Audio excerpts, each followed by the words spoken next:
Hello, friends, and welcome to the Exams Made Simple.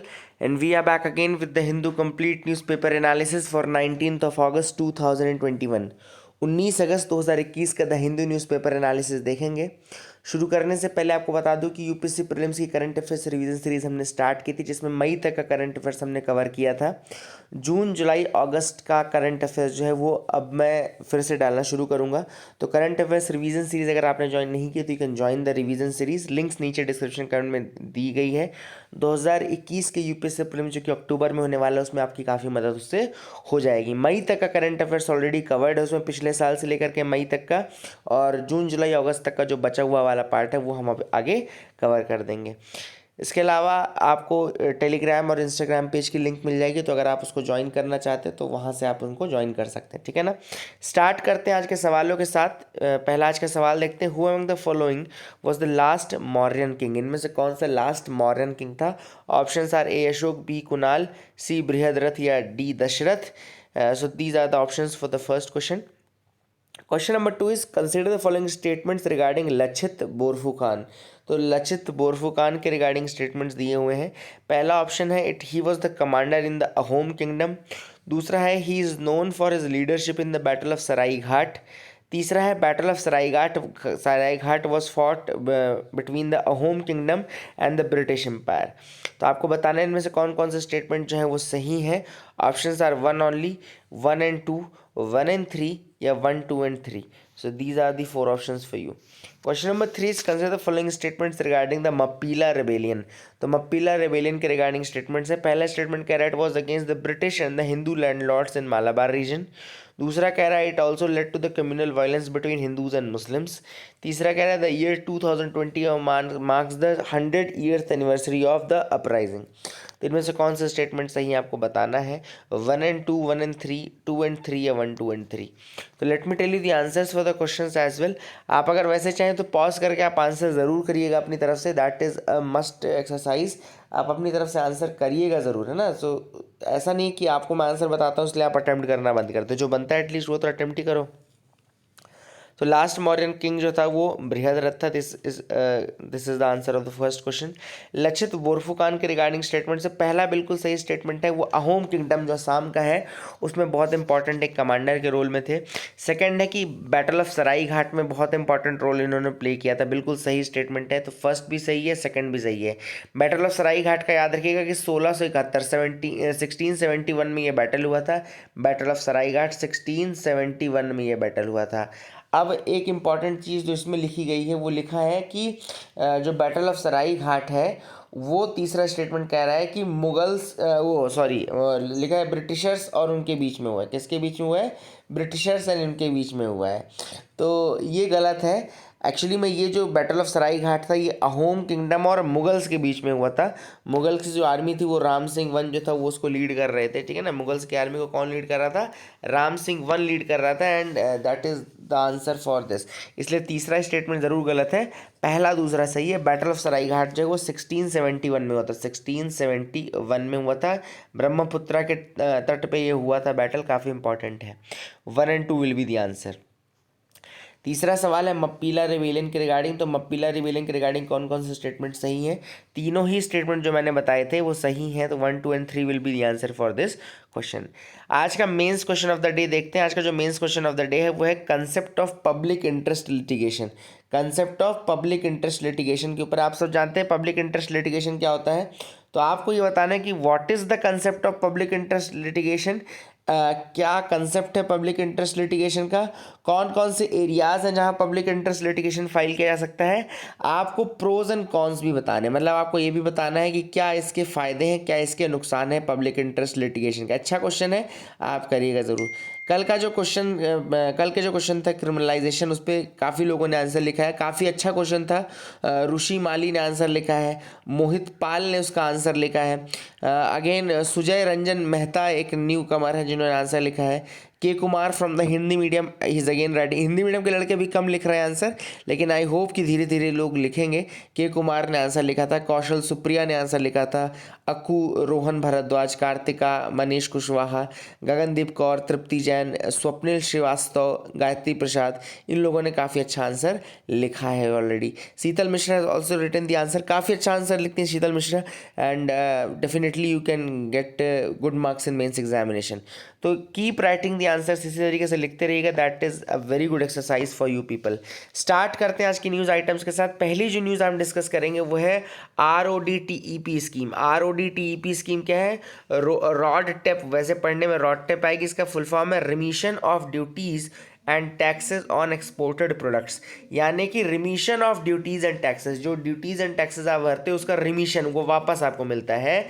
रिमीशन of duties and taxes on exported product scheme, ठीक है ना। ये commerce ministry ने, ministry of commerce and industry ने इसको launch किया था। रॉड टेप स्कीम बोलते हैं इसको। ये रिप्लेस कर रही है अर्लियर, इसके पहले जो स्कीम थी merchandise and services export incentive scheme.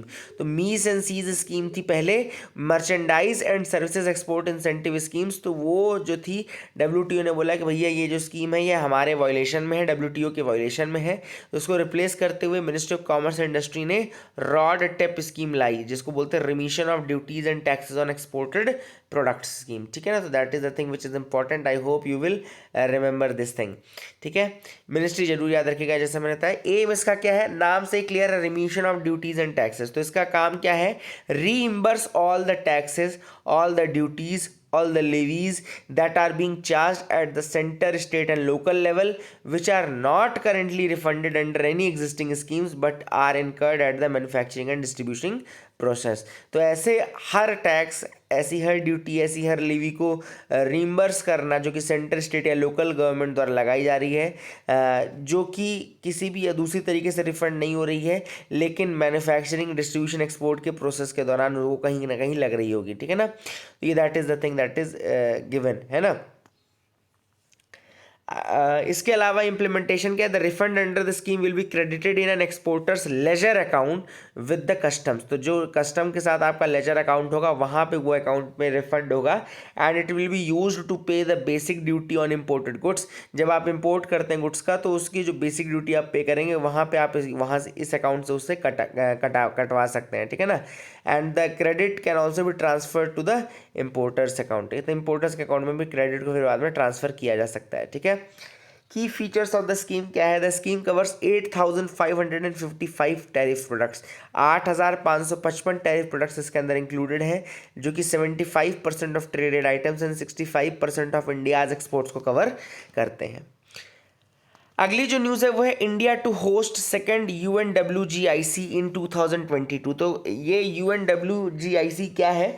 यह है यूनाइटेड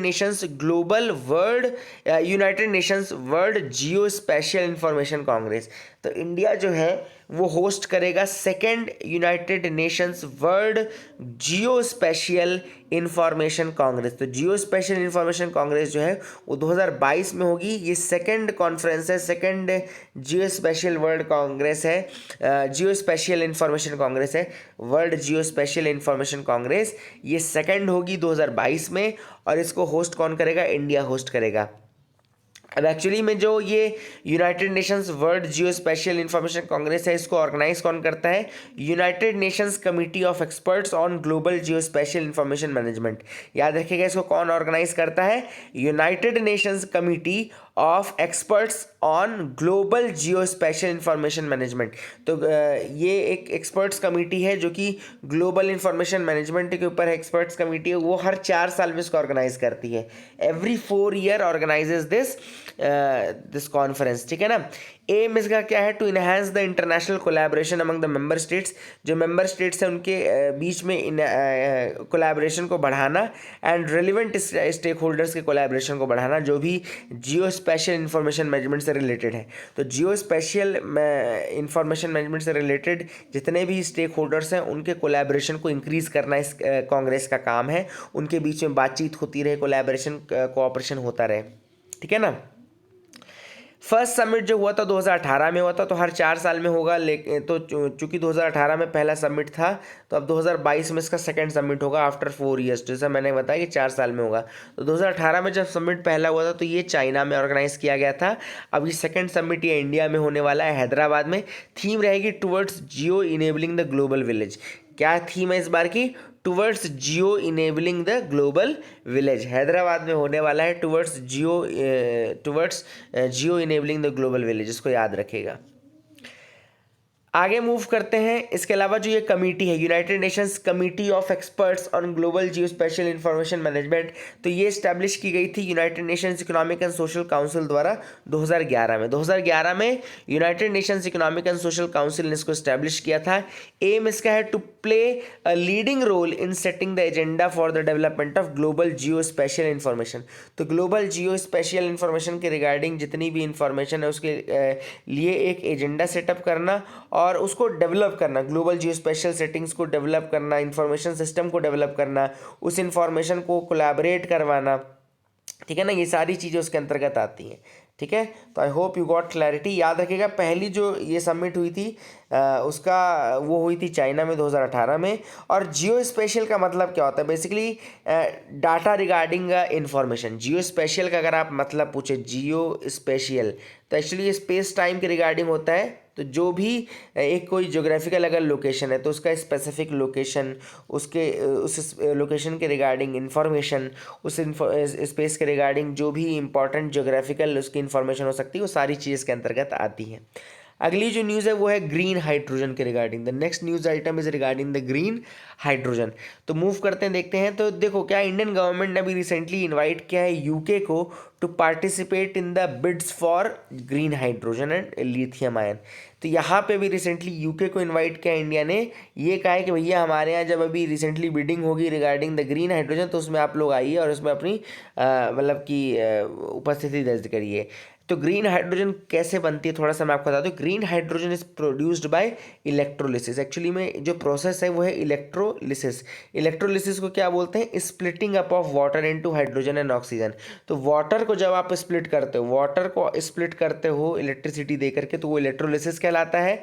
तो इलेक्ट्रोलाइजर की मदद से आप क्या करते हो? वाटर को स्प्लिट करते हो हाइड्रोजन एंड ऑक्सीजन की के उसके उसमें, ठीक है ना। और इसमें आप इलेक्ट्रिसिटी यानी कि इलेक्ट्रोलाइजर के थ्रू आप इलेक्ट्रिसिटी देते हैं, इसलिए इसको इलेक्ट्रोलिसिस बोलते हैं। अब आप जो इलेक्ट्रिसिटी है अगर वो रिन्यूएबल सोर्स से बन रही है तो रिन्यूएबल ग्रीन हाइड्रोजन इसमें निकलेगी। बस सिंपल सी बात है कि इलेक्ट्रिसिटी का जो सोर्स है उसके हिसाब से ये हाइड्रोजन को आप नेमिंग करेंगे।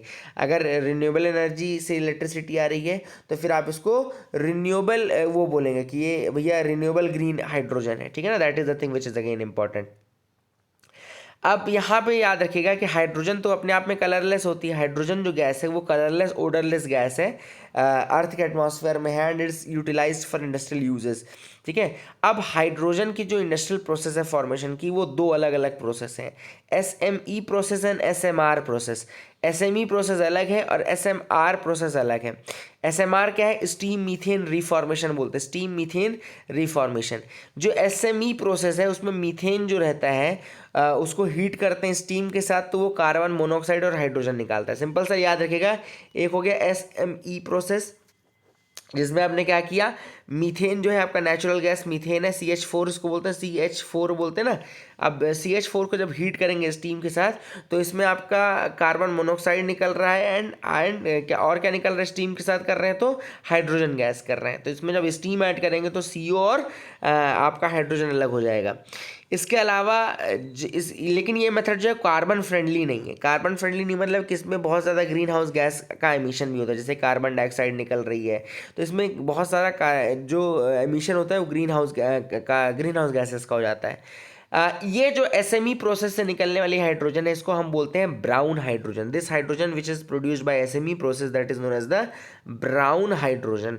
इसके अलावा जो दूसरी हाइड्रोजन है वो कहलाती है ब्लू हाइड्रोजन। ब्लू हाइड्रोजन जो है वो ये आपकी एसएमआर प्रोसेस है यानी कि स्टीम मीथेन रिफॉर्मेशन प्रोसेस से ही निकलती है, उसको बोलते हैं हम ब्लू हाइड्रोजन। अब ब्लू हाइड्रोजन जो होता है वो थोड़ा कार्बन फ्रेंडली होता है क्योंकि ये जो कार्बन डाइऑक्साइड है उसको कैप्चर कर लेता है, स्टोर कर लेता है, ठीक है ना। एमिट नहीं करता है, स्टोर कर लेता है, कैप्चर कर लेता है, ठीक है ना। That is the thing which is important, इसको हम बोलते हैं ब्लू हाइड्रोजन। तीसरा जो फॉर्म है वो है आपका इलेक्ट्रोलिसिस से निकलने वाला हाइड्रोजन, जिसको हम बोलते हैं ग्रीन हाइड्रोजन। तो जो मैंने आपको बताया था ना इलेक्ट्रोलिसिस की प्रोसेस से निकलने वाली हाइड्रोजन, वो कहलाती है green hydrogen. That is the best form, और ये इन्वायरमेंट फ्रेंडली भी है आपका, ठीक है ना। Only sharia law says the Taliban. अब तालिबान ने ये कहा है कि देखो हम राइट्स तो देंगे, लेकिन जो राइट्स देंगे हम वो सब शरीयत लॉ के अंतर्गत ही देंगे, शरिया के अंतर्गत ही देंगे। एंड डेमोक्रेसी का सवाल नहीं उठता। This is what the Taliban is saying clearly कि डेमोक्रेसी का तो देखो सवाल ही नहीं उठता, because that is not suitable for Afghanistan, ठीक है ना। तो वो बता रहे हैं कि डेमोक्रेटिक सिस्टम जो है वो not at all, that is not on the table, and democratic setup नहीं रहेगा। लेकिन हाँ, शरीयत लॉ के अंतर्गत जो भी रूल रहेगा वो रूल रहेगा। विमेन को राइट देने की बात वो कह रहे हैं। अब एक्चुअली में अभी क्यों कह रहे हैं, आप लोग के दिमाग में भी सवाल आ रहा है कि देखो थोड़ा सुधर गए हैं, सुबह का भूला शाम को घर आ गया। ऐसा कुछ नहीं है। क्या है, अभी जो ट्रांजिशन का फेज चल रहा है, अभी पावर ट्रांजिशन का फेज चल रहा है ना, तो बिल्कुल बोलना पड़ता है, ऐसी चीज़ें कहनी पड़ती है ताकि लोगों का रेजिस्टेंस कम से कम रहे, महिलाओं को सबको ये लगे कि देखो हाँ ठीक है, राइट्स प्रोवाइड कर रहे हैं तो हम चलो ठीक है इनका सपोर्ट करते हैं। तो स्टार्टिंग में जो ट्रांजिशन फेज होता है ना, पावर ट्रांजिशन का फेज होता है, उसमें ऐसी बातें बोलनी पड़ती हैं, चिकनी चुपड़ी बातें, कि हाँ हम शाम को खीर प्रोवाइड करेंगे, हम रात में ऐसा आपको सारी टीवी देखने देंगे, कोई दिक्कत नहीं होगी, ठीक है ना। तो that is the thing which is important. अब अगर थोड़ा सा आप इनकी हिस्ट्री देखेंगे ना, तो 1996 में भी इन्होंने ऐसे ही वादे किए थे। तो ऐसी बात नहीं कि कोई नए लोग हैं, ये लोग बहुत पुराने पापी हैं और पहले भी इन्होंने यही चीज़ बोली है। तो बिल्कुल इनके झांसे में आने की ज़रूरत नहीं है। और ठीक है, पावर ट्रांजिशन के टाइम में ये ज़रूर ऐसा होगा, लेकिन अब आगे देखते हैं और क्या होता है, ठीक है ना। That is the thing which is important. अब यहाँ पे सुप्रीम कोर्ट ने कहा है विमेन को कि भैया आप लोग एनडीए का एग्ज़ाम ले सकते हो, आप लोग एनडीए का एग्ज़ाम दो। सैनिक स्कूल भी अब महिलाओं के लिए खुलने वाला है, लड़कियों के लिए खुलने वाला है। तो ऐसे में यूपीएससी को उन्होंने डायरेक्ट किया है कि भाई आप नेसेसरी जो भी आपको कॉरिगेंडम निकालना है आप वो निकालो, और उसके बाद अलाउ करो वुमेन को कि वो भी नेशनल डिफेंस एकेडमी के लिए एग्ज़ाम दे सकें।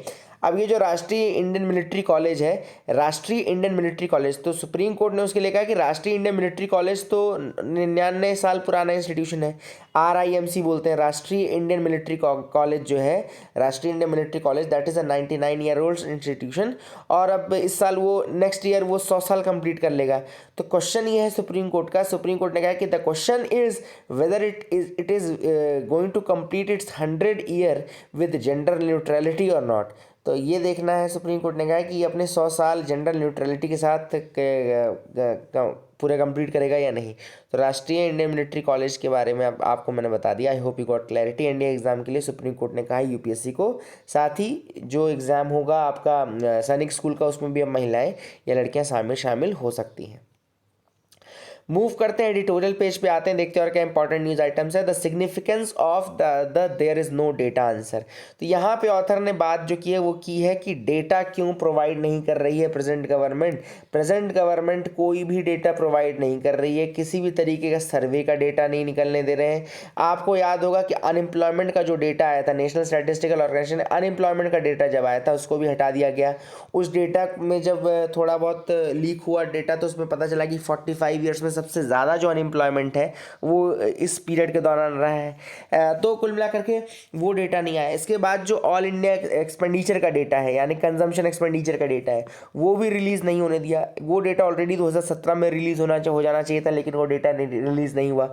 All India house hold consumer expenditure सर्वे बोलते हैं इसको। ये याद देखो, यहाँ पे लिखा भी हुआ है, नाम लिख लेना आप लोग कौन कौन से डेटा नहीं हुए हैं।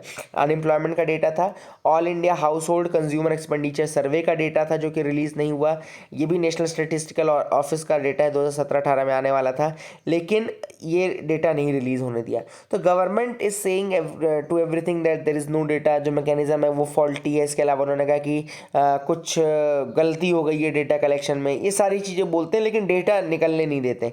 तो पहली बार ऐसा हुआ था ये 1972-73 के बाद से कि हाउस होल्ड एक्सपेंडिचर डेटा जो है वो ना निकला हो। 72-70 यानी कि 50 सालों में ये पहली बार हुआ था कि ये डेटा रिलीज़ नहीं होने दिया गया।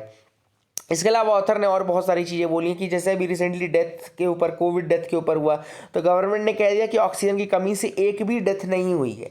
तो मतलब आप लोगों ने वीडियोस भी देखे होंगे, आप लोगों ने भी सारे वो नैरेटिव सुने होंगे, सारी जितनी रिपोर्ट्स थी वो आपने देखी होगी, ऑक्सीजन की कमी चल रही थी। लेकिन अब गवर्नमेंट का कहना है कि एक भी डेथ ऐसी नहीं हुई थी जो कि ऑक्सीजन की कमी से हुई हो। तो रिपोर्ट एक तो या तो डेटा नहीं आ रहा, या तो डेटा को इतना मॉर्फ्ड फॉर्म में प्रेजेंट किया जा रहा है। This is what the author is saying, या तो उसको मॉर्फ्ड फॉर्म में प्रेजेंट किया जा रहा है या फिर वो डेटा अवेलेबल ही नहीं कराया जा रहा है। तो वाई इज़ दिस सो, क्या इसका इंपॉर्टेंस है या क्या इसका इंपॉर्टेंस नहीं है, क्यों ऐसा होता है, तो इसका आंसर ऑथर ने यहाँ पे दिया है। अब ऑथर का ये कहना है कि बहुत ही सीरियस अटेम्प्ट की जा रहा है by the government to either hide the data और change the data in their own favour. तो अपने फेवर में तो डेटा को चेंज कर रहे हैं या तो उसको हाइड कर रहे हैं। तो इसका क्या इसका रीज़न है, तो ऑथर ने कहा कि पहला जो रीज़न है वो ये है कि अपनी रिस्पॉन्सिबिलिटी से या अकाउंटेबिलिटी से गवर्नमेंट श्रग ऑफ कर सकती है। मतलब कि अगर आप डेटा ही नहीं प्रोवाइड करोगे, अगर आप उनको बताओगे नहीं लोगों को कि प्रॉब्लम क्या है, तो फिर अकाउंटेबिलिटी या उसका आपके ऊपर रिस्पॉन्सिबिलिटी का सवाल ही नहीं उठता ना। If you are saying that there is no problem then there can not be any solution. अगर प्रॉब्लम ही नहीं है तो सोल्यूशन तो होगा ही नहीं। तो कुल मिलाकर के वही है कि सोल्यूशन ना ढूंढना पड़े, अपनी रिस्पॉन्सिबिलिटी से थोड़ा श्रग ऑफ कर सके government, that is the first thing. मतलब पावर में रहने की भी एक वही चीज़ है कि पावर में आप कब तक रहोगे, जब तक आप कोई प्रॉब्लम नहीं दिखाते हो। जब लोगों को आप प्रॉब्लम ही नहीं दिखा रहे हो तो वो कैसे आपको मतलब कि अकाउंटेबल या गिल्टी कुछ भी आपको ठहरा सकते हैं। ऑथर ने यहाँ पे बहुत एग्जांपल दिया, एक अच्छा एग्जांपल दिया कि कांग्रेस के पावर से जाने का रीज़न ये था कि डेटा जो था 1.76 लाख करोड़, ये डेटा आप सबने याद किया होगा। 1.76 लाख करोड़ का नुकसान 2G स्कैम 3G स्कैम में एक नंबर्स बताए जा रहे थे कि कितने का नुकसान हुआ है। वो बाद में भले प्रूफ ना हुआ हो लेकिन एक नैरेटिव बिल्डअप करता है। तो डेटा जो है वो एक नैरेटिव बिल्डअप करता है, काफ़ी इंपॉर्टेंट होता है डेटा, और एक नैरेटिव बिल्डअप करता है। आइदर आपके फेवर में नैरेटिव बिल्डअप कर सकता है या आपके अगेंस्ट बिल्डअप कर सकता है, बट उसके लिए डेटा का होना ज़रूरी है। The presence of data is necessary condition for that. तो ये यहाँ पे गवर्नमेंट ने स्टॉप कर दिया। दूसरी चीज़ ऑथर ने जो ये बोला है वो ये बोला है कि जब आप डेटा प्रोवाइड नहीं करोगे तो denial of data on important markers of governance delivery and issues that matter to people whether it is farmer killing themselves, और जैसे बहुत सारे और इंपॉर्टेंट डेटाज है, जैसे कि फार्मर्स कितने सुसाइड किए ये डेटा तक नहीं रिलीज़ होने दिया जाता है ना। कितने लोगों को मतलब जो भी चीज़ें हैं, जो प्रॉब्लम्स हैं, उनके एग्जैक्ट नंबर तक लोगों को नहीं पता है। कितनों को वैक्सीन मिली, कितनों को वैक्सीन नहीं मिल पाई, कितने लोग वैक्सीन ना मिलने के कारण जिनकी डेथ हुई है। All these things have not been issued in the public domain. So basically वही वाली बात है कि government can pretend that there is no failure at all. तो कुल मिलाकर के अगर डेटा नहीं आएगा, डेटा एंड फेलियर अगर नहीं आएगा तो government can say that there is no failure at all. तीसरी चीज़ जो है वो गवर्नमेंट जो क्या कर सकता है, वो सारी अकाउंटेबिलिटी रिस्पॉन्सिबिलिटी फिर स्टेट गवर्नमेंट्स के ऊपर डाल सकता है कि मतलब जो भी खराब हो रहा है, जो भी प्रॉब्लम है, उसका रीजन जो है वो आपका स्टेट गवर्नमेंट है, ठीक है ना। तो स्टेट गवर्नमेंट के ऊपर भी रिस्पॉन्सिबिलिटीज़ को मतलब अपनी टोपी इसके सर करना है, इसकी टोपी उसके सर करने वाली बात है कि गवर्नमेंट, सेंट्रल गवर्नमेंट अपनी जो टोपी है वो किसको पहना देती है, स्टेट गवर्नमेंट्स को पहना देती है। This is what the author is saying, ठीक है ना। Acknowledging data or information of failures derails the projects and creation of alternate facts is very important। तो ऑथर ने कहा कि अगर आप एक्नॉलेज कर लो कि हाँ भाई गलत हो रहा है या फिर हाँ भाई कुछ प्रॉब्लम चल रही है, तो फिर आपको उसका अल्टरनेट ढूंढना पड़ेगा और आपका जो प्रेजेंट प्रोजेक्ट है वो फिर काम नहीं कर पाएगा, ठीक है ना। और आपको उसकी रिस्पॉन्सिबिलिटी भी लेनी पड़ेगी। तो कुल मिलाकर इन सारी चीज़ों से अगर आपको बचना है तो the easiest way out is you do not give any data at all. आप उसको डेटा ही प्रोवाइड मत करो। तो ऑथर ने वही कहा कि जो इन्फॉर्मेशन गैप है वो पब्लिक और गवर्नमेंट के बीच में काफ़ी ज़्यादा बढ़ता जा रहा है। गवर्नमेंट के पास डेटा बढ़ता जा रहा है लेकिन पब्लिक डोमेन वो डेटा आ नहीं पा रहा है। जैसे ऑथर ने कहा गवर्नमेंट जो है वो Aadhaar identification, retina scan, iris scan, कान के छेद को देखते हैं, हर चीज़ पता कर रहे हैं वो लोग, है ना, कि आपका कान का छेद कितना बड़ा है, नाक का छेद कितना बड़ा है। लेकिन बात वही है कि डेटा आपको नहीं प्रोवाइड कर रहे, ठीक है ना, they are not giving you that data. तो बात वही कि वो तो हर चीज़ इकट्ठी कर रहे हैं, आपके पैर के अंगूठे तक का उन्होंने बायोमेट्रिक ले रखा है, लेकिन आपको वो डेटा प्रोवाइड नहीं कर रहे हैं। दैट इज़ द थिंग कि जो इन्फॉर्मेशन गैप है वो बहुत ज़्यादा बढ़ चुका है एंड ये होना नहीं चाहिए। डेमोक्रेटिक सेटअप की कंडीशन नहीं होती। डेमोक्रेटिक सेटअप की कंडीशन ये नहीं होती। डेमोक्रेटिक सेटअप की कंडीशन होती है कि जब आपने बोला भैया, आपके प्रियम्बल में बड़े बड़े शब्दों में आपने लिखा हुआ है कि we the people of India, है ना, फिर लास्ट में आप यही बोलते हैं वी वो adopt enact and give to our self this constitution. तो adopt enact and give to our self this constitution, ये सब हमने महत्ता लिख तो दी है पब्लिक क्लियरली कि भैया कॉन्स्टिट्यूशनल ऑटोक्थनी है, तो यहाँ पे ये पावर हमको है, यहाँ पे लोग सब कुछ डिसाइड कर रहे हैं, बट एक्चुअली में लोगों को पता कुछ नहीं है। लोग ऐसे अंधेरे में तीर चला रहे हैं ना। जो दशरथ ने शब्दभेदी बाण चलाया था ना, जिसमें श्रवण कुमार की हत्या हो गई थी, वही चीज़ यहाँ पे पब्लिक कर रही है। शब्दभेदी बाण चलाई जा रही है, पता कुछ नहीं है। तो that is the thing which the author is saying कि ऐसे में स्नूपिंग के अलग चार्जेस गवर्नमेंट के ऊपर, मतलब गवर्नमेंट डेटा कितना इकट्ठा कर रही है, उसके अलावा स्नूपिंग के चार्जेस भी हैं, पेगासस और ये सारी चीज़ें आपने देखी है। बट फिर भी जो पब्लिक डोमेन में आने वाले डेटा हैं वो आपको नहीं मिल रहे होंगे। So that is what the author is saying in this news article. I hope you got clarity regarding that, आपको समझ में आ गया होगा। कोलिजियम रिकमेंड्स 8 जजेस फॉर द सुप्रीम कोर्ट। तब कोलिजियम जो है उसने 8 जज जो है सुप्रीम कोर्ट के लिए रिकमेंड दिए हैं। आप सबको पता होना चाहिए कोलिजियम में जो सीनियर मोस्ट जजेस हैं उनमें से 4 जजेस और सुप्रीम कोर्ट के चीफ जस्टिस ऑफ इंडिया रहते हैं। That is the thing which is important. 4 जजेस सुप्रीम कोर्ट के चीफ जस्टिस ऑफ इंडिया, वो नाम फिर गवर्नमेंट को देते हैं, है ना। कोलिजियम में ये सब पहली बार हुआ है कि 3 महिलाओं के नाम आए हों, एंड प्रोबेबिलिटी ये है कि it will give us the first chief justice of India women, ठीक है ना। तो ये प्रोबेबिलिटी इस बार है कि अगर ये नाम सेलेक्ट हो जाते हैं जल्दी से जल्दी, तो these selections will provide us the first women chief justice of India, ठीक है ना, फॉर द सुप्रीम कोर्ट। तो यहाँ पे महिलाओं को 3 महिलाएं इस बार रिकमेंड की गई कोलिजियम में। This is the first time that is happening कि 3 महिलाओं के नाम गए हों फॉर द कोलिजियम। आगे मूव करते हैं, देखते हैं और क्या इंपॉर्टेंट न्यूज़ आइटम्स है जिनके बारे में हमको डिस्कस करना है। आगे ये आप फोटोग्राफ आपको दिख रही है ना, इसमें देखो यहाँ पे लिखा है तीवा ट्राइब्समैन। तो यहाँ पे ट्राइब्स का नाम है, एक ट्राइब का नाम लिखा हुआ है, तो वो नाम आप लोग नोट कर लीजिए। तीवा, TIWA, तीवा ट्राइब्समैन है। और यहाँ पे एक फेस्टिवल का भी नाम लिखा हुआ है। तो ये तीवा ट्राइब्स, देखो लिखा ना Tiwa tribesman, they are performing a traditional dance to take part in the Wanchuwa festival. तो यहाँ पे एक नाम है वांचुआ फेस्टिवल। तो तीवा ट्राइब, वांचुआ फेस्टिवल, और ये है कार्बी एंगलोंग असम का। तो असम का याद रखिएगा, ये तीवा ट्राइब आपको लिखा हुआ है एंड वांचुआ फेस्टिवल लिखा हुआ है। तो अगर आपसे ये कॉम्बिनेशन कहीं भी पूछता है तो आप आंसर कर पाएंगे। तीवा ट्राइब है, वांचुआ फेस्टिवल है, कार्बी एंगलोंग आपका असम का एक इम्पॉर्टेंट रीज़न है, ठीक है ना।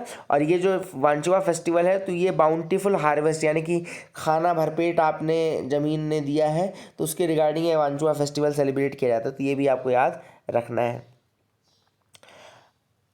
आगे मूव करते हैं, technology to help protect UN peacekeepers. तो अब एस जयशंकर जी ने, जो इंडिया जो है प्रेसिडेंसी होल्ड कर रहा है of the United nation security council, तो उसमें एस जयशंकर जी ने भी अनाउंस किया एक प्लेटफॉर्म, टेक्नोलॉजिकल प्लेटफॉर्म का अनाउंसमेंट घोषित किया है, जिसका नाम है UN यूनाइट अवेयर।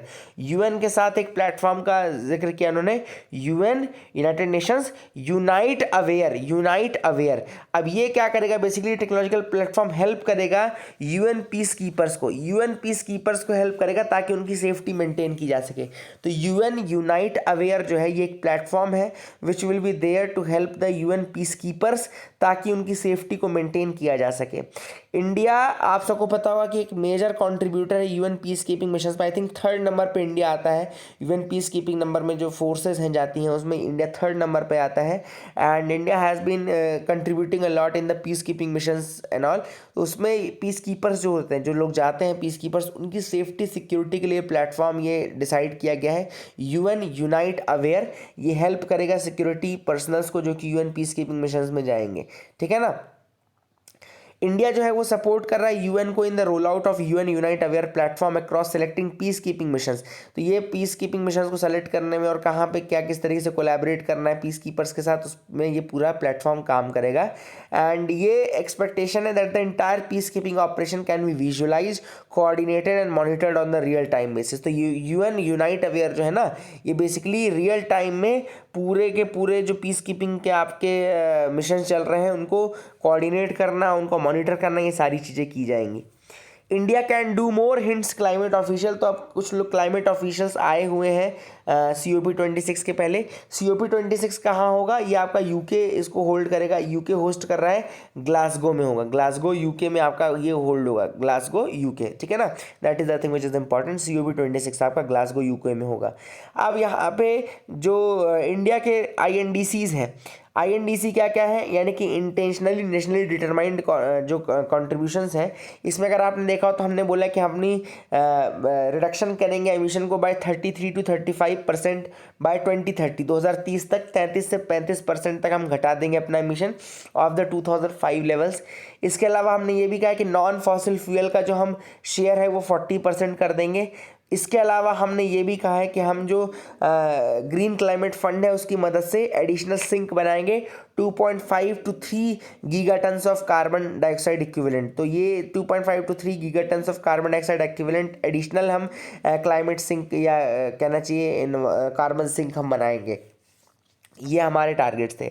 लेकिन अब जो ये ऑफिशियल्स आ रहे हैं ना UN से और ये सब, ये एकदम इन्होंने पीपड़ी बजा रखी है कि आप कार्बन न्यूट्रल होने का घोषित कर दो। भैया क्यों घोषित कर दें हम? हमारे यहाँ का एमिशन अगर आप देखेंगे, पर कैपिटा एमिशन देखेंगे इंडिया का, तो it is one of the lowest among the countries, one of the lowest है। चाइना ने बोला है अभी जा करके कि हम 2030 में मैक्सिमम करेंगे, पीक करेंगे और 2060 में कार्बन न्यूट्रल होंगे। तो चाइना जैसी कंट्री 2060 में कार्बन न्यूट्रलिटी के लिए है, और हम इंडिया वाले थोड़ा सीधे साधे लोग पड़ जाते हैं। तो UN वाले आके यहाँ पे माँ कसम खिला करके, विद्या कसम खिला करके बोलते हैं कि आप लोग जल्दी से जल्दी ये कार्बन न्यूट्रलिटी की घोषणा कर दो, है ना। तो चुपके से वो इस तरीके से वो करवा रहे हैं कि पहले बोलते हैं कि मेरे सर पे हाथ रख के कसम खाओ। UN वाला क्या बोल रहे हैं इंडिया को कि मेरे सर पे हाथ रख के कसम खाओ कि जो मैं कहूँगा वो करोगे तुम। तो फिर इंडिया वाले इस ऐसे वादे कर देते हैं कि हाँ ठीक है हम बताओ पहले। तो यही लफड़ा है ना कि हम लोग थोड़ा इमोशनल लोग हैं, सीधे लोग हैं, तो हमको बोलते हैं कि आप कार्बन न्यूट्रल हो जाओ। और वहीं पे चाइना जब डंडे मार के भगा देता है कि पहले 2060 से पहले बात मत करना, तो वहाँ पे ये भागे भागे फिरते हैं। That is the thing which is happening. Centre to boost oil palm farming, तो यहाँ पे सेंटर जो है वो ऑयल पाम की फार्मिंग के लिए बूस्टअप करेगा, वायबिलिटी का फंडिंग करेगा, प्लांटिंग मटेरियल असिस्टेंस प्रोवाइड करेगा, पैसा देगा, है ना, प्राइस एश्योरेंस प्रोवाइड करने वाला है। तो सेंटर ये सारी चीज़ें कर रहा है under what, under a programme जिसको हम बोलते हैं आपका national mission on edible oil, oil palm. National mission on edible oil, oil palm के नाम से ये मिशन है। और ये 11,040 करोड़ का मिशन रहेगा, जिसमें 8,844 करोड़ जो है वो सेंट्रल गवर्नमेंट का शेयर रहेगा, 8,844 crore out of 11,040 crore national mission on edible oil, oil palms. तो ये पहली बार है कि ऑयल के लिए प्राइस एश्योरेंस और वायबिलिटी गैप फंडिंग जो है वो सेंटर ने अनाउंस की है। तो that is a big thing. ये बूस्ट काफ़ी देगा through the domestic oil production. Domestic oil production को बूस्ट भी प्रोवाइड होगा, और जो डोमेस्टिक ऑयल मतलब कि आपका स्पेशली नॉर्थ ईस्टर्न और जो अंडमान वाला रीजन है वहाँ पे काफ़ी ज़्यादा इसका प्रोडक्शन किया जा सकता है। So that is the thing which is important. I hope you got clarity regarding the same. India Vietnam navies hold the joint exercise, तो यहाँ पे अब सी पासेस एक्सरसाइज हुई है between India and Vietnam. So that's a good thing. Collaboration cooperation बढ़ाने के लिए अच्छी बात है, ये होना भी चाहिए। साउथ चाइना सी में ये हुआ है, तो चाइना को थोड़ा रेजिस्ट भी करने के तरीके से ये हो सकता है कि चाइना को रेजिस्ट करने के लिए भी हो। That is the thing which is important. What's next for Afghanistan, तो यहाँ पे वही सारी चीज़ें हैं कि अफगानिस्तान ने कह तो दिया कि हम भैया ऐसा ऐसा करेंगे, आप सबको टॉफ़ी चॉकलेट प्रोवाइड करेंगे, कोई दिक्कत नहीं है, लेकिन ऐसा होगा नहीं, क्योंकि ऑथर का यही कहना है कि ये जो है पावर ट्रांजिशन के लिए है। पावर ट्रांजिशन होने के बाद ही जैसे ही आप नज़र हटी आपकी वैसी दुर्घटना घटेगी। तो नज़र हटी दुर्घटना घटी वाला काम अफगानिस्तान करने वाला है, तालिबान करने वाला है।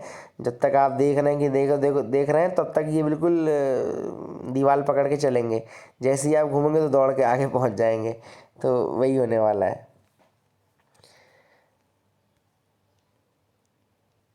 आगे मूव करते हैं, यहाँ पे देखते हैं क्या इंपॉर्टेंट न्यूज़ आइटम है। तो यहाँ पे आपको ग्रीन बॉन्ड्स का दिख रहा होगा। ग्रीन बॉन्ड्स के बारे में बताता हूँ। ग्रीन बॉन्ड्स एक्चुअली में बॉन्ड्स तो बॉन्ड ही है ना। बॉन्ड जेम्स बॉन्ड तो बन नहीं जाएगा यहाँ पे। तो बॉन्ड जो है वो होता है आपका डेट इंस्ट्रूमेंट, ठीक है ना। Bond is a debt instrument, जिसमें आपने पैसे लिए तो आपको पैसे चुकाने पड़ते हैं बाद में। एक फिक्स रेट ऑफ इंटरेस्ट होता है जिसको हम कूपन रेट बोलते हैं, ठीक है ना। जैसे बॉन्ड मिला आपको, तो बॉन्ड जब आपको मिलता है कुछ एक डेफिनेट टाइम पीरियड के लिए मिल रहा है, 5 साल के लिए। 5 साल में उसमें लिखा रहता है कि भैया 5 साल बाद 100 रुपये आपने लिए तो 105 रुपये लौटाएंगे, मतलब 5% पे आपने लौटाया उसको। तो ये 5% रहता है ना, तो ये कूपन रेट रहता है। कूपन रेट पे आप रिटर्न करते हो पैसा, ठीक है ना, फिक्स रहता है अमूमन ये। तो वैसे ही ग्रीन बॉन्ड भी, आप ग्रीन लगा दो, ब्लू लगा दो, ऑयल लगा दो, कुछ भी लगा दो बॉन्ड के आगे, पर वो रहेगा डेट इंस्ट्रूमेंट ही। तो ग्रीन बॉन्ड भी डेट इंस्ट्रूमेंट ही है, लेकिन इसमें जो पैसा मिलता है ये यूज़ किया जाता है आपके ऐसे प्रोजेक्ट्स को फाइनेंस करने के लिए जो कि क्लाइमेट इन्वायरमेंट फ्रेंडली प्रोजेक्ट्स हों, यानी कि क्लाइमेट चेंज को रोकने के लिए, इन्वायरमेंट के लिए जो भी प्रोजेक्ट्स रहते हैं उनको फाइनेंस करने के लिए जब डेट आप इंस्ट्रूमेंट का यूज़ करो तो वो ग्रीन बॉन्ड कहलाता है। 2007 में पहली बार ग्रीन बॉन्ड हुआ था, जब उस समय दो मल्टीलेटरल डेवलपमेंट बैंक्स थे, वर्ल्ड बैंक और यूरोपियन इन्वेस्टमेंट बैंक। तो वर्ल्ड बैंक और यूरोपियन इन्वेस्टमेंट बैंक जो था उसने ये आपका ग्रीन बॉन्ड 2007 में पहली बार किया था issue. And green bond market बहुत ज़्यादा ग्रो कर चुका है, लगभग $180 बिलियन के आसपास ये समय चल रहा है। तो दैट इज द थिंग, 2007 में पहली बार वर्ल्ड बैंक और आपका यूरोपियन इन्वेस्टमेंट बैंक ने इसको स्टार्ट किया था। That is the thing which you can remember. I hope you got clarity regarding that as well. आगे मूव करते हैं, देखते हैं क्या इंपॉर्टेंट न्यूज़ आइटम्स हैं। सो यहाँ पे आप लोग देख पा रहे होंगे कि इंडिया ने किस तरीके से टेस्ट मैच में हराया, बहुत ही बेहतरीन हराया। मुझे तो बस माइकल वॉन की शक्ल देखनी है। माइकल वॉन क्या है, थोड़ा ज़्यादा हीरो बनते हैं ना, तो एक बार उसकी फ़ोटो और ट्वीट ज़रूर मेरे को बताना अगर आपके पास कुछ होगा जिसमें उसकी शक्ल दिख रही हो पागल की। That is it for the day. I hope you like our video. Please like and subscribe, keep loving us, keep sharing us. Thank you and have a nice day.